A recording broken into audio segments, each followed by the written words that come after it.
We see on an island, where a group of hunters face off against several giant monster ants. Their leader gets right up close to one of the ants and says they have to hold them back no matter what, no retreat allowed. But damn, these hunters get overwhelmed real quick. The leader is losing consciousness, and one of the ants is chowing down on his insides. It looks like he's gonna die. But out of nowhere, this dude with crazy strong healing magic saves him just in the nick of time. The leader freaks out because this guy is about to get attacked too, but boom, he gets saved too. And the guy who saved the leader calls on his teammate to finish off the ants. This next guy is a total beast, beating the crap out of those monsters easily. The first group realizes that they were just side characters all along, and these dudes who came to save them are S-rank hunters, the best of the best. They wipe out the red ants easily, but then this even bigger albino ant shows up. The attackers decide to engage the ant, while they leave the wounded leader to the healer. They go all out, using their teamwork to rip off its face and arms. The super powerful warrior uses one of those ripped off arms to obliterate the giant ant. But hold up, there's no time to celebrate because the albino ant army arrives. It turns out the giant ant was just one of many, but these hunters ain't scared, man.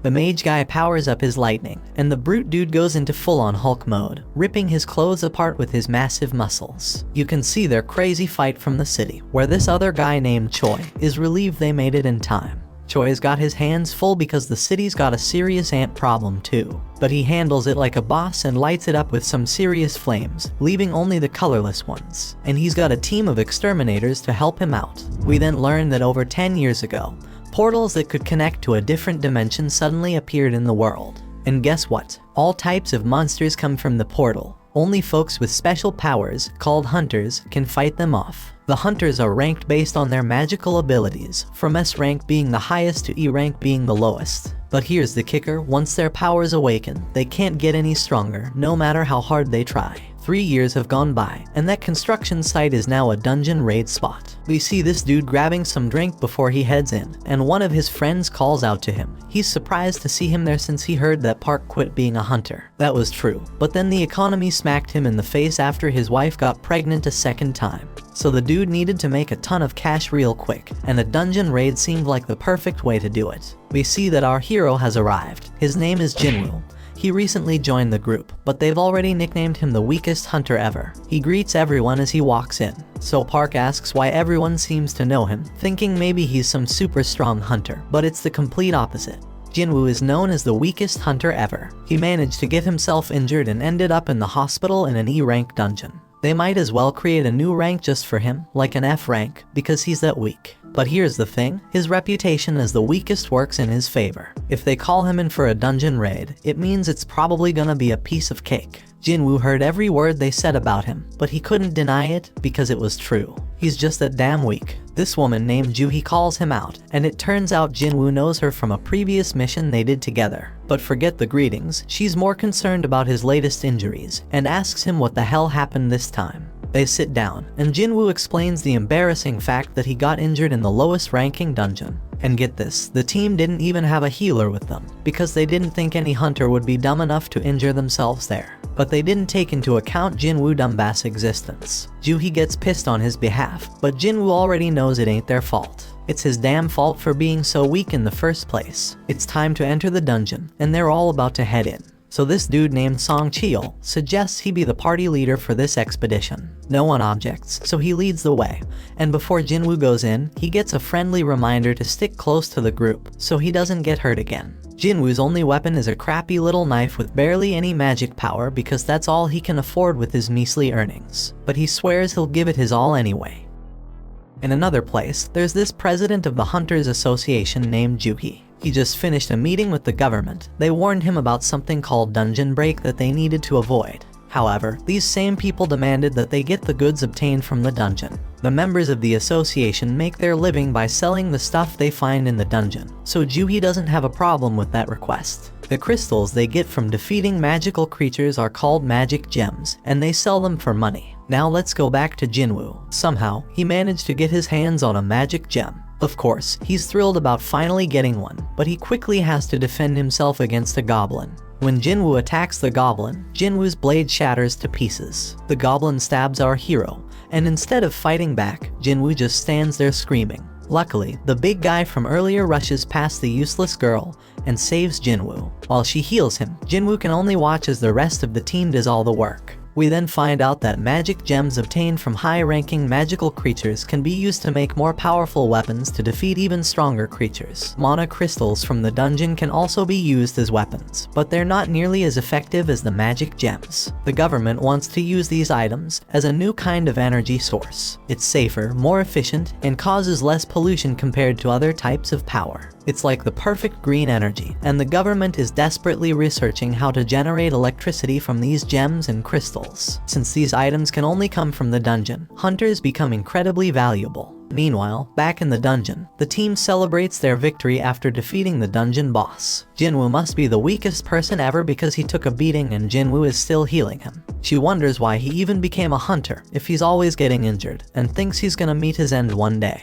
Jinwoo apologizes, but his words don't mean much and she's just worried about him. Everyone gets their share of the spoils from the battle, but there weren't many mana crystals, so they won't make much money. Jinwoo starts to doubt himself and feels disappointed to have only gotten a measly E-rank gem. He starts questioning if it's even worth risking his life for. One guy on the team calls everyone's attention to a huge hole, and they all gather around to figure out what the heck it is. Looks like a cave, but they're in a dungeon, so it's more likely to be a double dungeon. It's rare, but they've heard of it before, and their suspicion is confirmed, because they've already taken down the dungeon boss, yet the place hasn't started closing like a regular dungeon would. It seems like there's more loot to be grabbed deeper inside. Now Song Cheol tries to be the voice of reason and suggests that they follow the normal protocol by informing the association about the double dungeon and following their instructions. But the team ain't down with that idea, because it means giving up all the untapped loot that's probably waiting for them down there. Then this guy Park says it's just an F-rank dungeon, and then he brings up his wife and kid, talking about how he needs to make more money to support them. Song Cheol gets the point they're trying to make,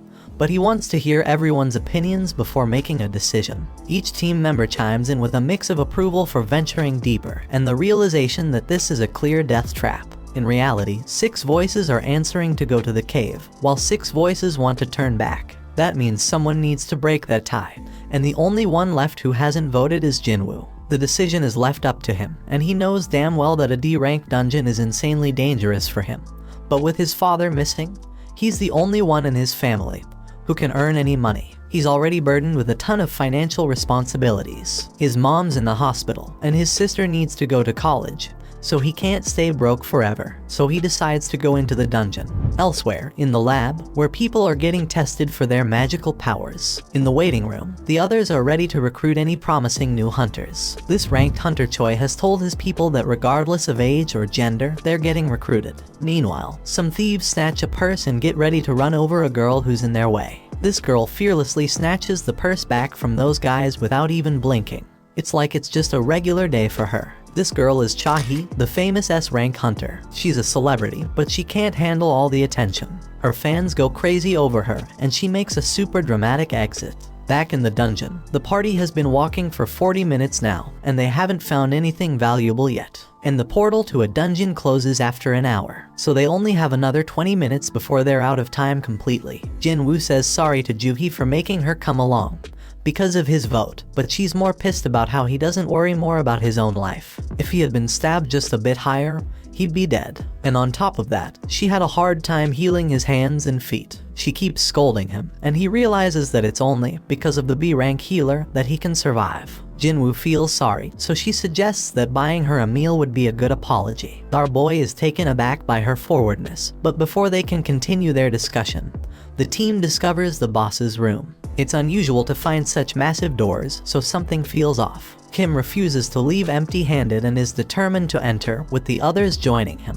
Meanwhile, in the city, a group of hunters are going through an orientation where they watch a video of Gunhee. He explains that the dungeon portal has been around for over 10 years, and there are still many mysteries within. Being a hunter is dangerous, even for the most experienced ones, so they must always be cautious during a raid mission. They can't afford to be arrogant, and the main key to survival is extreme caution. However, this group in the dungeon seems to have completely forgotten those words and is entering a mysterious, dangerous, and unexplored room. These guys act very naturally, as if they're on some amusement park ride, as they've never seen a dungeon like this before. The statues look ancient, and at least 100 years old. Jinwoo is fixated on the biggest one, and Joohee starts feeling uneasy due to the eerie silence. Everyone wonders where the boss is, and Song Chil stares at something that looks like a magic circle on the floor. His attention is drawn to a tablet with ancient writings, containing commandments about worshipping some god. But Song is more concerned about something else. Joohee is certain she saw the giant statue's eyes move as if it was looking right at them.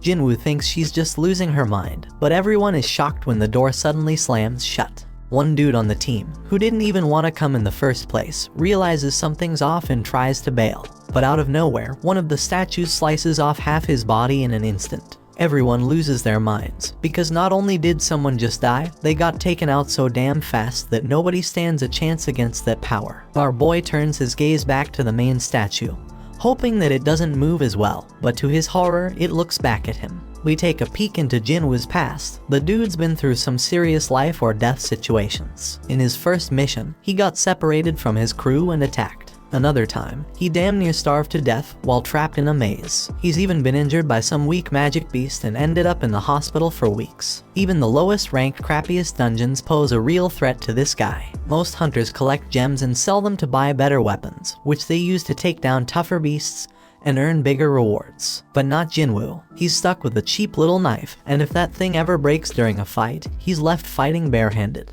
His clothes are all raggedy with holes in them. He constantly gets mocked by others. He is stuck in this dangerous job that barely pays the bills. His only way to survive is by finding clever tricks and studying every little detail around him. Fast forward to the present, Jinwoo senses the danger oozing out of the giant statue, but he can't warn the others in time. That giant shoots out a massive beam from its eyes, causing chaos and destruction. The team is freaked out, unable to wrap their heads around what's going on. Joohee's trembling in fear, and his buddy Jinwoo is wondering how the hell things ended up like this. They're trapped with no way out, and even if Jinwoo gets lucky this time, he knows deep down he's gonna end up dead sooner or later. But our boy wished to catch the One Piece episode before he died. Song Chil tells everyone to stay put because the statue will strike again if they move. Jinwoo is too terrified to move, and Song thanks Jinwoo for his earlier warning, when he shouts for everyone to get down because he saved them all. Song is a seriously tough dude, and Jinwoo is shocked to see that he's missing an arm. Jinwoo needs to stop the bleeding for him because Joohee is freaking out and can't handle the pressure. She's a B rank healer, but her fearfulness limits her to easy raids only. Song has been on plenty of B rank raids himself, so he can tell that this statue isn't a rank, or maybe even an S rank. The tablet had some stuff written about praising God or facing consequences, so Jinwoo figures that this statue must be the god it was talking about. We then find out that 10 years ago, these gates started appearing all over the place, and brought about all sorts of supernatural stuff. One result of this is people awakening special powers called hunters. Their job is to take down monsters in the dungeons, and once a hunter's power awakens, it stays the same. At school, Jinwoo's sister tells some girl about how her brother always ends up getting hurt. This girl can't believe that Jinwoo is a hunter and says she'd be a better hunter than him. Back in the dungeon, Song wants to come up with a plan to escape, but this one man gets impatient. He just signed up with some famous guild and doesn't want to die now. This guy is confident that his insane speed will get him out of there. He does have some crazy speed as he takes off running, but the statue disintegrates him, leaving only his fast feet behind. That makes it clear that this statue could wipe them all out in a heartbeat if it wanted to, and it could do it easily. So why doesn't it? Jinwoo realizes it must have something to do with the first command, which is to worship God. Jinwoo gets up, having come up with an idea, and gets a determined look on his face. Song is worried, but amazed to see that Jinwoo hasn't given up on surviving this mess, judging by the fire in his eyes. Jinwoo locks eyes with the statue and manages to prevent it from attacking at the very last moment. Our boy figures something out and tells everyone to bow down. Jinwoo thinks that if they show some respect to God by keeping their heads low, these freaky statues won't attack. Now everyone else is too damn clueless to come up with a better plan, so they all start bowing down to the statue, scared as hell, hoping this will save their sorry asses. But things get terrifying when the statue makes a terrifying face, moving mutton chop despite all the advice, and gets all pumped up because the statue ain't attacking anymore. And guess what? Everyone follows his dumb lead. But our boy he's say there's more to this crap. Right then, the statue makes a crazy move and stands the hell up. Now the supposed leader turns to Jinwoo, hoping he's got a plan. But damn, our boy doesn't, but for the fact that they can't break the commandments set by the tablet. The second commandment says they gotta praise God, so this brave dude with long hair steps up and starts praying to the damn thing.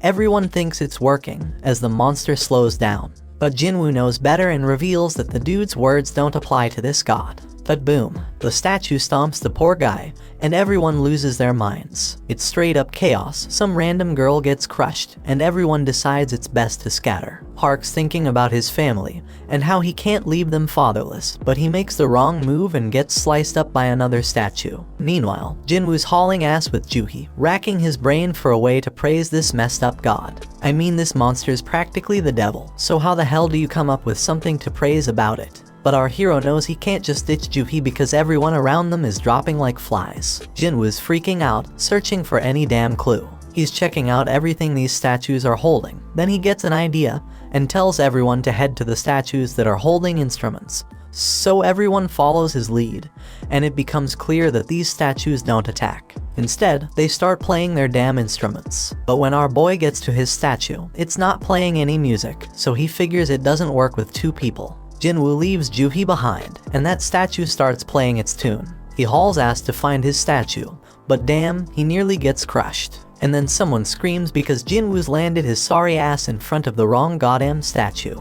It slams its shield right on top of him, and Juhi goes nuts, screaming for Jinwoo. Our boy is still kicking, but he's in really bad shape, determined as hell not to give up. But damn, that giant's ready to finish him off for good. Jinwoo ain't ready to bite the dust, though even as that massive mofo stomps its foot down our boy. But guess what? Just in the nick of time, a statue starts singing, and we see Jinwoo made it to that statue just in the nick of time. He finally gets what it means to praise God, and the giant statue takes a chill pill and sits its ass down. Jinwoo tells Juhi he's fine, but she's shocked to see his foot ripped off. He tries to assure her he'll be alright, but she ain't having it. She's dead set on healing him, but her own body starts giving up on her. Everybody's in shock seeing how that goddamn raid went straight to hell. Some dude even tells Song that losing his arm was karma for leading them down this messed up path as their leader. Others think that's a bit too harsh, but Song takes full responsibility. But Jinwoo's way smarter than all these fools, because he knows there's no time for fighting because there's still one commandment left.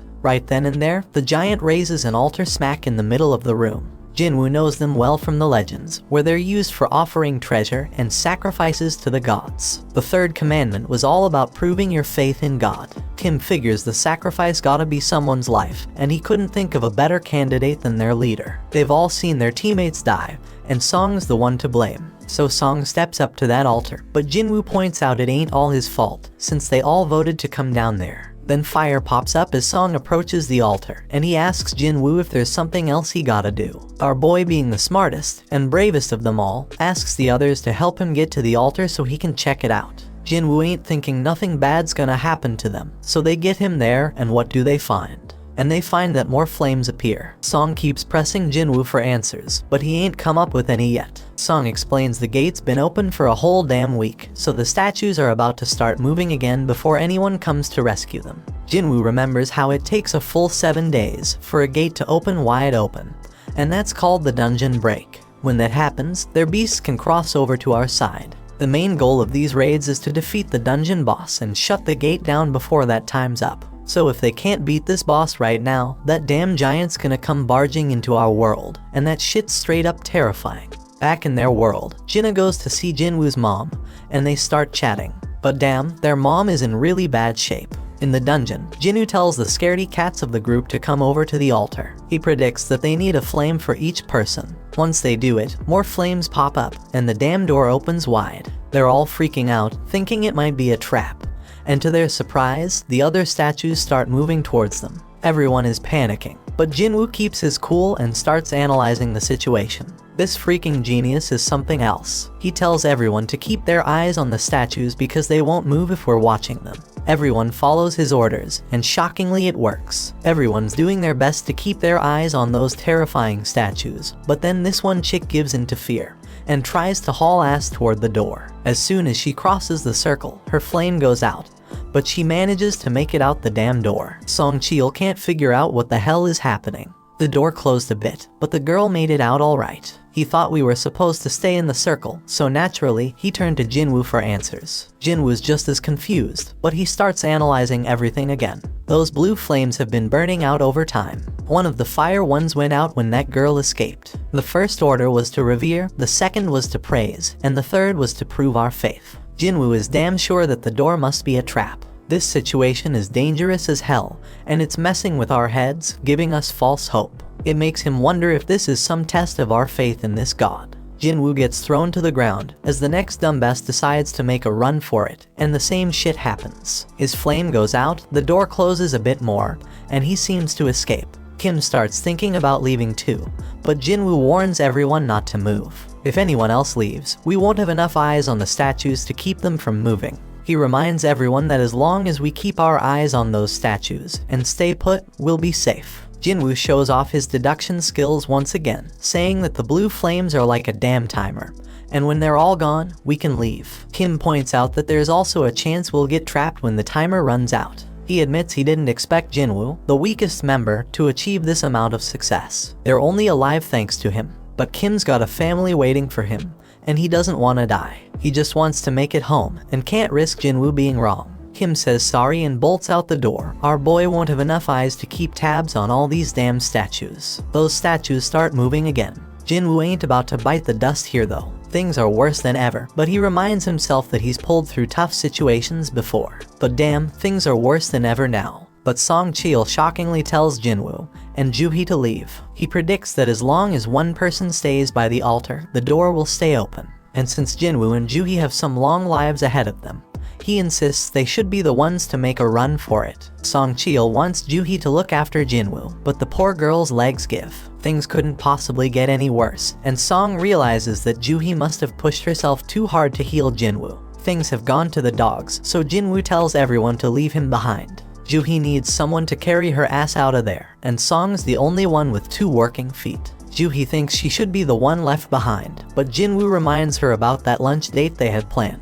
He hands her his gem so she can treat herself to a meal, and promises to get the change when they all make it out of this dungeon. Juhee won't ditch him, but Sung apologizes and knocks her out. They're running out of time. He apologizes to Jinwoo too, and bolts with Juhee to safety. Our boy can at least find comfort in knowing he's the only one who's gotta bite it, and his only regret is not having a better damn life insurance policy. Our hero grabs hold of a sword, dead set on taking one of these statues down with him. He tells them to bring it on. Those statues go full savage mode, ripping into him as he fights tooth and nail to stay alive. Jinwoo thinks about how he has always been the weakest. He's constantly getting mocked for it, but he's always given it his all. These damn statues ain't letting up, they chop off his arm, and Jinwoo screams in pure agony. He's angry because it doesn't have to end this way after he poured his heart and soul into trying to become stronger. But these statues keep inflicting more pain, and thrash him about further. But despite all the setbacks, he can't help but think about how he gave everything he had to make it this far. He's a fighter, even with just a sliver of life left in him.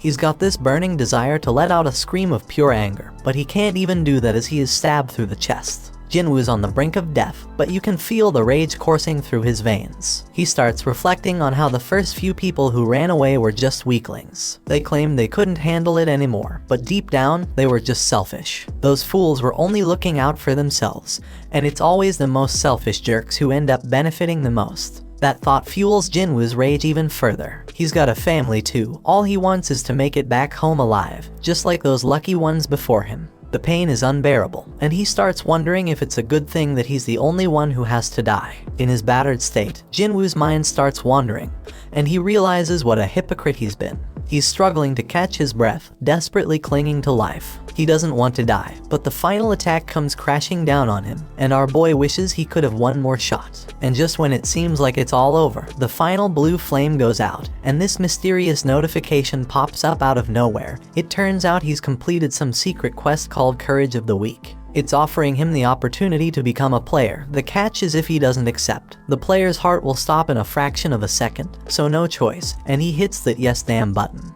Right at that moment, Jinwoo wakes up in the damn hospital, and he's straight up shocked to find out that he's still got his damn arm. He remembers getting dismembered and all, but here he is, with his leg intact too. No sign of getting stabbed in the chest either, so he starts thinking, was that all just a crazy dream? And just when he's pondering this, some dude named Woo rolls up and introduces himself as the manager of the Hunter Association surveillance team. And that purple-haired dude, yeah, his name's Kang, but they ain't saying why they are there. They do reveal that Jinwoo was unconscious for 3 straight days. And get this, Joohee and Song ain't dead either. Song lost his arm though, so he might have to peace out as a hunter. Joohee's all sorts of messed up mentally, so she's getting psychiatric care. But it doesn't look too good, bro, so she's probably not gonna continue as a hunter. Only 6 peeps made it out alive from that crazy double dungeon they stumbled upon. Being a hunter is always a risky business, but what went down that day was a real tragedy. And here's the real mind-boggler, when another guild showed up later after being alerted by the survivors, and they found just Jinwoo. No signs of the temple or their statues. The survivors all told the same wild-ass story, which is hella hard to believe. Everyone's stories match up perfectly, so nobody's suspecting them. It's a crazy situation. And now, Woo's got this theory. He looks at Jinwoo and asks if he has a second awakening. Woo explains that a hunter's power is determined when they awaken it, and it doesn't change after that. But on some crazy rare occasions, a hunter can go through a second awakening. This mind-blowing event can push them past their previous limits, even to the ORS rank. Jinwoo gets all pumped up, thinking about this, and Woo brings out this meter thing to test Jinwoo's power. Woo figures that if they really went up against an instant-level magic beast as the survivors said, a low-level hunter wouldn't stand a chance. And since there ain't a single monster trace left behind, the most likely explanation is Jinwoo's second awakening. Jinwoo's hyped as hell to hear the results of his mana test. But damn, the results ain't looking good. Woo admits they messed up, and they leave. Turns out Jinwoo only scores a lousy 10 on the test. Even E-rankers usually get at least 70. A score of 10 puts Jinwoo in civilian territory. And to top it off, the dungeon just vanished, so they can't even investigate how Jinwoo pulled off survival. Jinwoo's bummed out by the whole damn thing, but he can't help but wonder why those guys didn't ask about the freaking thing floating in the air. He's freaking out, wondering if he's the only one who can see this, and then he realizes it's like a touch screen or something. Jinwoo remembers getting a message about becoming a player, but his sister interrupts his thoughts. She's all worried about him, so he apologizes and asks if she can see the panel. She can't see it, so he asks if she knows how opening messages in games usually work. Jinna thinks he's gone nuts, but our boy reminds her she used to be a gamer. She gives him the obvious answer, saying he just needs to check his inbox. Right then, a notification pops up saying Jinwoo has a daily quest, which is all about strength training. After Jinna leaves, our hero opens up a ton of these panels. They explain that the system is there to help the player get better, and if he doesn't follow it, there's gonna be consequences. They've also sent him some rewards, but Jinwoo has no clue what any of it means. Jinwoo accepts his daily quest, which sets out a bunch of goals like push-ups, sit-ups, squats, and running. But if he fails to complete the quest, he's gonna get penalized. Jinwoo starts wondering if this whole thing's a joke since he's stuck in the hospital and ain't got no energy for any of that crap. Outside, Woo tells the chairman that Jinwoo didn't have a second awakening. The whole incident's still a mystery, so they gonna mark it as a special case and look into it more. Meanwhile, Mr. Choi tells Cha-hee that she gonna be part of a B-rank raid as an instructor. This raid's gonna test and train the recruits, and he can't think of a better instructor than her. Cha-hee doubts her teaching skills, but Mr. Choi tells her to just fight like she always does, and everyone gonna learn from watching her. He goes on to explain that the Hunter Guild is one of the top 5 guilds in the country, but they ain't nothing special on the international stage. Hunters can't level up on their own, but they can improve their collective combat skills. Somewhere else, another gate opens up, and the observers are all like, damn, when are the hunters gonna show up? At the freaking hospital, Jinwoo falls asleep as the clock reaches midnight. Then a damn notification pops up, saying he didn't finish his quest, and suddenly the ground starts shaking like crazy. Jinwoo is frigging terrified when he finds himself in the middle of a damn desert, and to make things worse, there's this giant creepy caterpillar monster right in front of him. But suddenly another notification pops up, saying he's got a penalty quest, and he's gotta survive for 4 freaking hours. Back at the hospital, the nurses are all like, where the hell is Jinwoo? Because he's nowhere to be found. Little do they know our hero is stuck in some other dimension, running for his damn life. The giant caterpillar thing is closing in on him, and he's like, oh shit, because there's more than one of them. And if that ain't bad enough, Jinwoo still has 2 hours to get his ass back to the hospital. The nurses keep searching for him, they are all worried. Meanwhile, poor Jinwoo is running his ass off, knowing he's running out of time. The caterpillars are getting closer and closer, but just as the clock hits the deadline, Jinwoo finds himself back at the hospital. The notification confirms that he completed the penalty quest, but Jinwoo is so drained that he ends up puking and passing out. He gets another reward, but he's out cold and has no idea. Later on, Jinwoo tells his sister that he's healing up nicely and might be able to go home soon. So he gets dressed in his fancy tracksuit and heads outside. Over in another place, Juhi gets a request to join a raid, because some D-rank gate has shown up. The other guilds are busy, and Juhi can't bring herself to agree to go. On the other hand, Juhi gets some good news that Jinwoo has woken up from his coma. Juhi is all nervous and shit as she goes to visit him, but the nurses are like, he's running again, just like every day since he woke up. Outside, Jinwoo is thinking about how it's been 4 days since he woke up, and he's learned a few things. First off, those pop-up windows he's been seeing are for real, not some crazy hallucinations. And when he completes his daily quest, he gets 3 types of rewards. One is full recovery, which he uses now to shake off all that exhaustion from running. Then there are ability points, which he can use to boost his skills. Currently, our boy can totally feel the difference. He's got some serious power now. So this dude Jinwoo, he's got mad skills with inventory screens. Jinwoo takes a moment to think about how dang strange his life has just become and points out how it's like a freaking video game. But while he was messing with his screens, everyone around was just gawking at him. Anyway, this dude completes his daily quest and gets a random loot box as a reward. And guess what? Today's loot is a mysterious key. Usually, he just gets useless junk like pens and bandages, so this key is a total surprise. Then he gets a notification saying the key is for teleporting to some instant dungeon, with a location and all. Now Jinwoo doesn't know what the heck an instance dungeon is, but based on everything that's been going down, he figures it's some kind of event to help him get stronger. In this world, these things called gates open up all the time, and they even get a news report to keep track of them. Jinwoo goes to see his mom and remembers when he found her passed out. Turns out she's got this messed up sleep disease called final rest, and it showed up when the gates appeared. Some people say it's because of the constant exposure to mana. Modern medicine can't do much except keep them on life support. Jinwoo busted his ass to make enough money to become a hunter so he could pay for his mom's treatment. He told Jinna that he'd soon be able to afford their mom's treatment, but she was scared shitless about how dangerous being a hunter is. Jinwoo tries to reassure her that things will be okay from now on and tells her to trust him.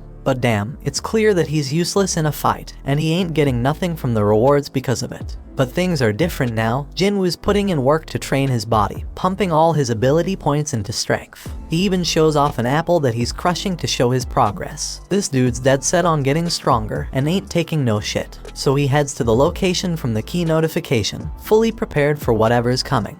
And if shit gets too real like it did in that raid, he'll just haul ass and run away. When Jinwoo pulls out his key, bam, a freaking keyhole appears out of nowhere. Jinwoo uses the key to unlock it, and boom, a mysterious gate shows up. So he walks through it, and guess what? A notification pops up saying he's in an instance dungeon. The exit's sealed off, but regular folks don't even notice it. Turns out this place is like a whole other dimension, and these instance dungeons ain't like your regular dungeons. He thinks it's kinda like a red gate, but he ain't got much info on those since he's never been in one. Jinwoo realizes he can't just run like he planned, and then another notification pops up. It says the only way out of this joint is by beating the boss or using a teleportation stone. Jinwoo's couldn't even take down an E-rank beast before, and now I gotta clear a whole instance dungeon all by myself. He wonders if he's really up for it, but he figures he ain't got no choice, so he starts making his way through. But damn, Jinwoo's confidence starts to fade real quickly. And it ain't without reason, because a bunch of goblins show up right in front of him. Jinwoo gets a flashback of when he got stabbed, and these goblins come at him. These little suckers are relentless, they're swinging and charging like crazy, but Jinwoo's doing a good job dodging and blocking them. But damn, he gets overwhelmed eventually. But you know what? Jinwoo gets pissed off and straight up stabs one of those goblins. He's feeling more confident after that, so he takes out the other two like it's nothing. Jinwoo can tell he's getting stronger, but out of nowhere, this beast shows up. It shatters his freaking dagger like it's made of glass. Jinwoo can sense this monster is way stronger than the goblins. As this creature stares him down, his legs freeze up. He's thinking, what the hell? Am I scared? Because he didn't think he was traumatized from the raid. But his legs keep trembling, and this monster starts its attack. Jinwoo barely dodges it, but it manages to scratch him. He ain't got no healer with him, so if he gets injured again, game over for him. This monster lets out a howl and charges straight at Jinwoo. Jinwoo is dodging like a ninja. He can't believe how damn light he feels. The monster tries to come at him again, but Jinwoo ain't taking that crap no more. He's done being a pushover and decides to throw a powerful punch. Damn, he can't believe how much stronger he feels after beefing up his strength. Sure, the monsters still got the upper hand, but Jinwoo ain't giving up without a fight for his damn life. His attacks ain't doing much though, so he's gotta focus on evading the monster's strikes. Now Jinwoo's at a loss for what to do next. He realizes he can't handle this alone, so he bolts because he ain't got no party or healer. All he's got in his bag is water and food, and he wishes he had a weapon with some magical mojo. But then, Jinwoo gets a freaking brilliant idea. He checks his inventory and pulls out a sword at the freaking last moment. And boom, he slices that monster in half with a sword. Jinwoo has no freaking clue how the sword ended up in there, but he remembers Kim saying he dropped 3 million on it. That's a weapon Jinwoo could never afford. But who the hell cares? It's an emergency, so he decides to make the most out of it. The pain from the fight is starting to fade, but then 2 more of these damn monsters show up. Jinwoo ain't scared anymore though, because he got his weapon. But damn, the sword gets stuck. He's panicking, desperately trying to yank it out while the monsters close in. Just in the nick of time, he manages to free it. Jinwoo kicks one of the wolves away, but damn, the other one's got some steel fangs. He kicks that sucker and tells it to find something else to chew on because he just got his sword. He takes down that monster, and now there's only one left. But Jinwoo's like, these things ain't nothing compared to the giant statue. Now all Jinwoo's gotta do is act tough, and the remaining wolf runs off like a scaredy cat. When he finally gets a break, Jinwoo realizes he's reached level 2, something that never happened with his daily quests. He figures it's because this was real combat, and he realizes all his stats go up by 1 when he levels up. So he gets 5 points from real combat, while daily quests only give him 3. Fighting is more efficient, no doubt about it. He ain't sure exactly how much 1 point makes a difference yet, but Jinwoo's certain that strength is the most important stat of them all. He's got it at 32 now, and he feels like he's walking on air. He thinks the higher his base abilities grow, the more points he'll gain. Our boy is more fired up than ever now that he's found a way to get stronger. So he goes to check the beast for essence stones, but damn, he gets items instead. Like in games, Jinwoo figures this dungeon, and the magic beasts inside are different from the ones in gates. And guess what? He's shocked to find out his system has a freaking shop, but his level is too low to buy anything.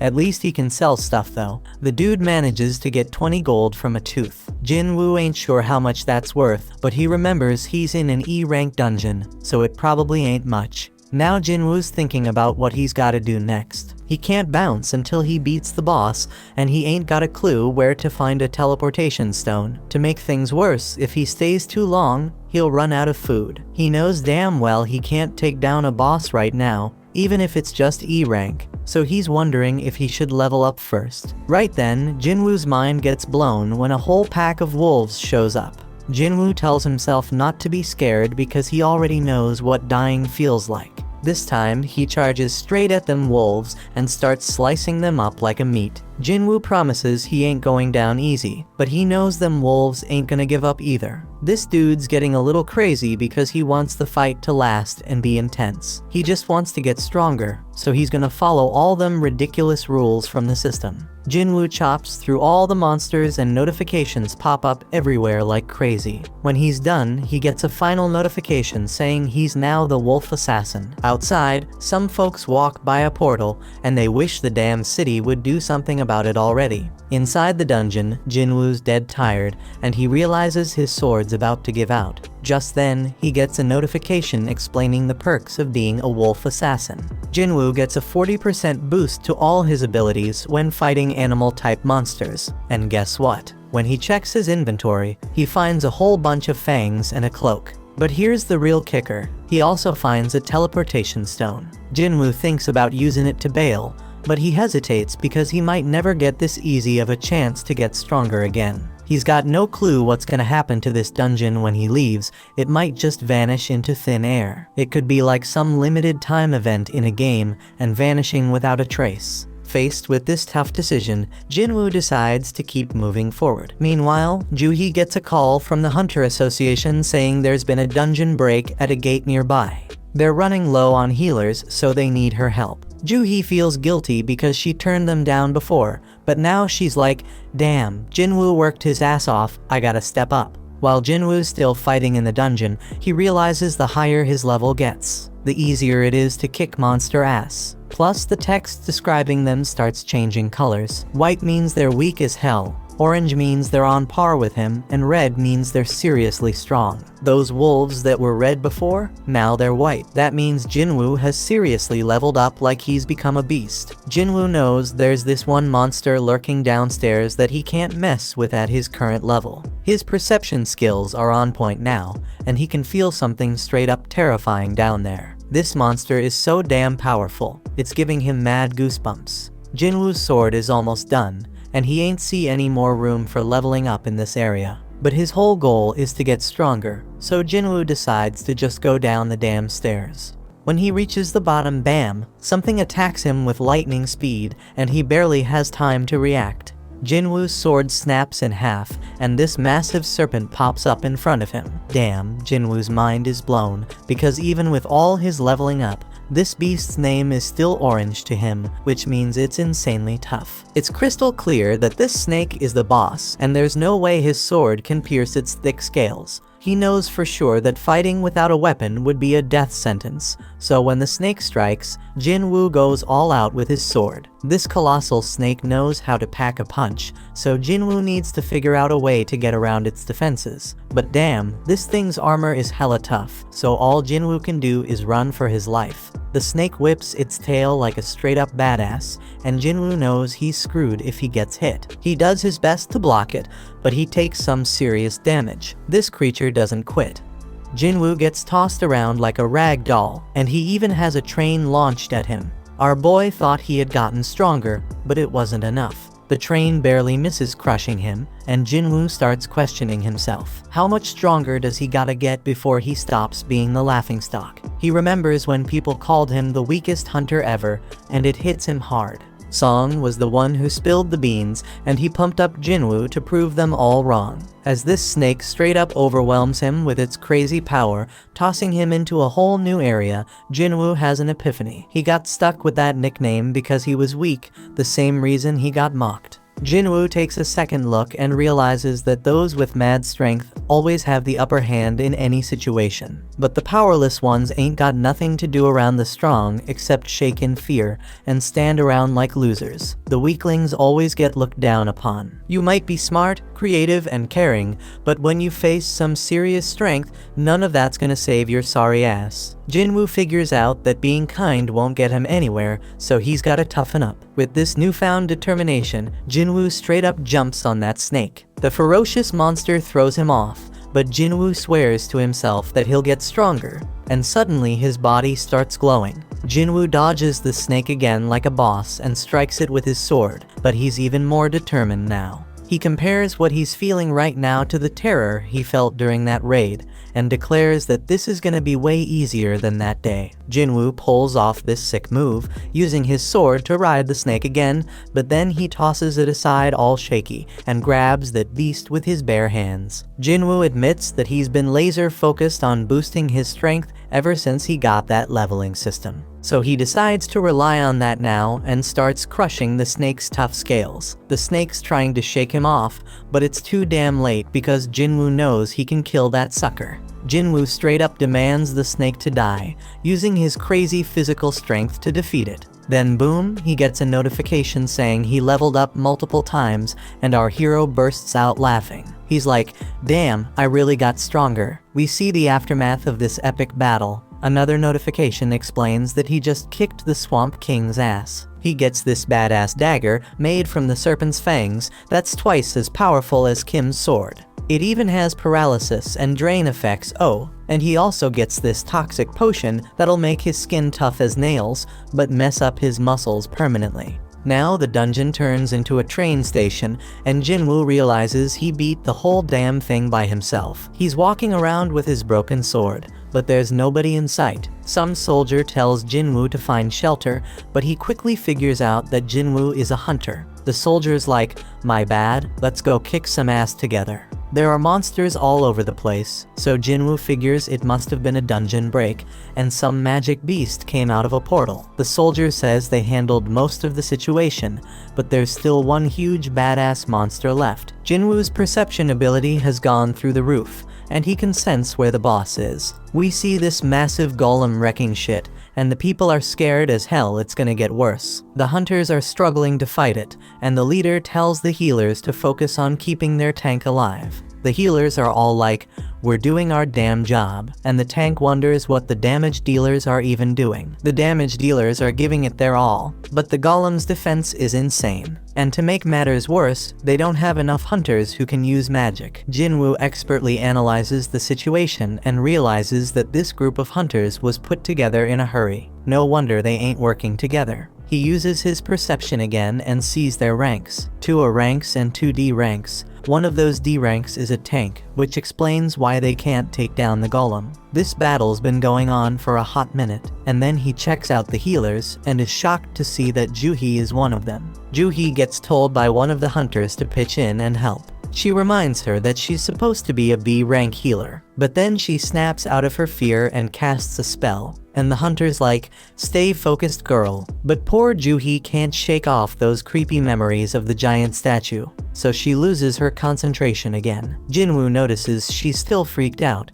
but he doesn't blame her, because he's feeling the same way. Then it hits him that things have actually changed. This golem is a weak-ass D rank boss, way weaker than the one he just fought. The hunters start freaking out because they're losing the battle real quick, and they realize they ain't got a chance without a higher ranked hunter. That's when Jinwoo gears up for an attack and figures out that they can take down the golem if they can just break through its defenses. Jinwoo plans to lend them a hand by using an attack strong enough to pierce through the stone. Jinwoo hurls his busted sword with so much force that it straight up shatters the golem's shield, and the hunters start wailing at it. They barely lay a finger on it and manage to bring it down. They can't believe they actually did it, but the tank guy ain't convinced. He's all like, "None of our attacks were doing squat before. What the hell broke that thing's defense?" He's dead certain it wasn't any of them because they couldn't even scratch the damn thing. Then he spots the sword lying nearby and puts 2 and 2 together. He realized that this sword was the reason, but couldn't believe it. I mean, this was a boss-level golem that even 10 hunters couldn't touch, and now it's taken down by some old beat-up sword. He asks if anyone saw who threw the sword. The soldier explains that it was the fisherman they brought with him. But here's the kicker: the hunter's gone missing, and the tank stares in utter disbelief. This person had some next-level power, and he couldn't help but wonder how high-ranked this mysterious hunter was. Jinwoo dipped out of the area to keep his power on the down low, and he's like, "I didn't think one attack would do that much damage." Our hero might not even realize the extent of his power, because he figures the monster must have been seriously messed up before he struck. The battle's done, and Juhee's wondering if it was Jinwoo who came through in the clutch. Some time passes, and we see the nurses at the hospital gossiping about Jinwoo's rank. They're all talking about how he looks pretty average, but damn, that dude is seriously ripped. In Jinwoo's room, our boy is grinding hard, hustling through his daily workout routine. These thirsty nurses won't shut up about him. They can't even believe how fast he's transformed. One poor nurse straight up falls for Jinwoo when she catches him post-workout, and she can't stop staring at his ripped body. Today's the day Jinwoo bounces out of the hospital, so this desperate nurse asks for his digit. But Jinwoo ain't all there yet, still stuck on the fact that he thinks she just wants to send him test results after he's released. On the news, we catch up with Beak, that S-rank hunter who took down the giant ants. He's one of only 7 S-rank hunters in the country and gives us a glimpse into the life of a top hunter. He breaks it down, saying he's gotta train like a beast every day when he ain't raiding dungeons. Even the smallest mistake could lead to his buddies getting hurt, so he gotta stay sharp, no doubt. Gina notices that Jinwoo is now seriously ripped and has even grown taller. Jinwoo reminds his scatterbrained sister to grab an umbrella for school and sees her off. When he's alone, Jinwoo figures he can hit his run later and wonders if these fresh gains are because of his boosted stats. He figures if he keeps this pace up, he could become a massive bodybuilder. Jinwoo starts thinking about where to allocate the new stats he just got. Dude's sitting at level 18 now. He's now level 18. He knows that strength increases his damage, but he also knows it's pointless if he can't land a hit. Besides vitality, perception, and agility, he also got this intellect stat. He figures it's gotta be something to do with magic, but he ain't sure if he needs that. Jinwoo makes up his mind and dumps all his points into strength and perception. Right then, Jinwoo gets a call from his landlord, who's reminding him that he hasn't paid last month's rent. Lucky for our hero, he's gotten way stronger, and taking down goblins is a piece of cake now. That means making cash is easier, but there's one issue. To rake in the big bucks, he gotta tackle higher level gates, but ain't nobody letting an E-rank hunter through those doors. Jinwoo thinks about getting his rank reevaluated, but that's a huge risk. Reawakenings are mad rare, and ain't nobody has ever seen a hunter level up and keep getting stronger as he can. Jinwoo decides to keep his powers under wraps for now until he can defend himself and figure out more about what he can do. Then out of the blue, Jinwoo is shocked by a job listing and bolts off. The dude's hustling with his daily training to score some reward, and he links up with this hunter named Hung. Hung apologizes to Jinwoo because his crew thinks he's the weakest hunter ever, but Jinwoo plays it cool and lies, saying they ain't wrong. Hung explains they're heading into a C-rank dungeon, but they need at least 8 people to enter. They need Jinwoo to meet that quota, even if he's just an E rank, but Jinwoo ain't gonna do any fighting. Hung's like, you won't get no rewards either, but we'll hook you up with 2 million yuan. Our hero peeps the situation and sees they have 4 C rankers and 2 D rankers. Jinwoo agrees to join, and Hung explains that his gig will be to carry supplies.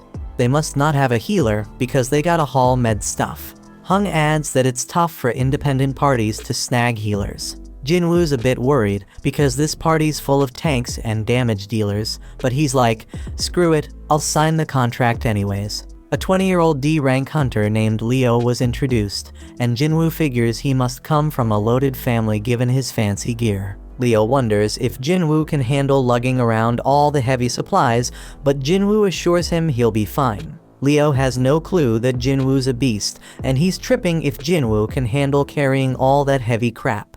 Leo starts spouting off about the president overseeing the construction site they're at, blabbering on about how the guy skipped town after swindling 900 billion yuan, leaving everyone astonished. They all roll up to this freaking massive gate and start thinking if it's really just some C-rank dungeon. Leo questions if they'll be alright, so Jinwoo explains that the size of the gate ain't that important. What really matters is the magic power flowing from inside. And that's what the Hunter Association uses to assign ranks. Anything above a B rank, the big guilds take care of, so this C rank joint shouldn't be too much of a challenge. Jinwoo knows all this because he's been a hunter for a while, but he realizes he ain't never actually tackled a C rank dungeon before. They step through the gate and use the light to check things out, but damn, they're shocked to find there ain't no magical creatures in there. Most dungeons are lit up with glowstones, but this one's pitch black. The darkness reminds Jinwoo of the entrance to that temple, so he starts telling Leo about all sorts of stones. There are these essence stones that hunters nab from magic beasts, mana stones that can be mined from dungeons, and glow stones that light up the damn caves. Jinwoo shuts down that chatty kid real quick and spills the beans about some crazy magic beasts lurking in this dungeon. They're keeping a low profile for now, but our boy's got a hunch. He figures these beasts are like bugs and tells everyone. Everyone freaks out when they realize they're stuck in an ant's nest and can hear those monsters getting closer. Jinwoo says the beasts are above them, so the crew starts going all out, attacking like mad. Hung steps up and uses his taunt skill to draw most of the aggro, and Jinwoo is amazed by their badass leader, who's a C rank. Leo wants to join the fight, but their mage holds him back, saying he's got a trick up his sleeve. After a suspenseful countdown, the mage unleashes a wicked blast. Jinwoo analyzes the situation again, and he can see these hunters have some solid teamwork going on. As for Leo, his gear compensates for his lack of skills. They're all holding their own, but Jinwoo's got this nagging feeling that something's off. He quietly destroys one of the ants, and the fight ends shortly after. Hung declares their victory, and everyone grabs their share of the loot, except Jinwoo. Hung gives props to Jinwoo for saving them a ton of trouble by spotting those ants. Jinwoo's like, no, just followed my instincts. But then Hung noticed that some of the ants were messed up, and it wasn't from swords or magic. He thinks maybe some other magic beast got to them, but that would mean there's something even stronger lurking around here. Several ants were torn to shreds, so Hung wondered what could be big enough to take them down. Leo spills the beans about how his pops hooked him up with a bunch of sick gear for his first raid, and Jinwoo's stoked to hear that. He ain't sure why yet, but he tells Leo they gotta be extra careful. Over in another spot, a dude working out gets startled by a loud noise of destruction. But don't trip, someone tells him to chill because it's just their guild master training, and turns out it's Beak. This dude is a beast, and the kid's jaw drops when he sees Beak smash through a massive stone with just one hit. Beak doesn't even flinch, and says it wasn't even a good warm-up. Back in the dungeon, Leo's still worried about Jinwoo carrying everything.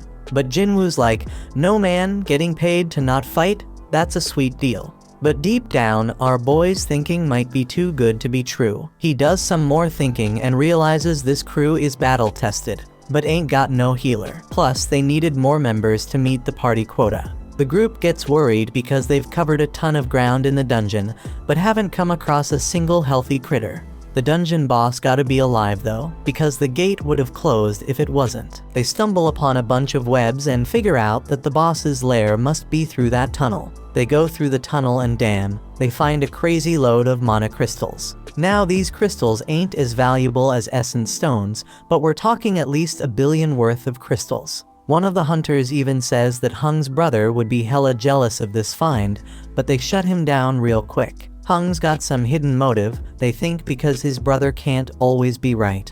Hung ain't about to play second fiddle to his bro, so he's gonna use this massive haul as his own personal strike team training ground. Now Leo is the legal whiz, so he takes a look at Jinwoo's contract and spots something fishy. He tells Hung that the contract only says Jinwoo ain't getting a cut of the battle drops, but mana crystals ain't battle drops. That means they gotta split their findings 8 ways instead of 7. Hung all smiles and agrees, but he reminds them that the dungeon boss is nearby. They gotta defeat that boss to close the gate, so they gotta haul those mana crystals out before they take on the spider boss. Lucky for them though, the spider's snoozing.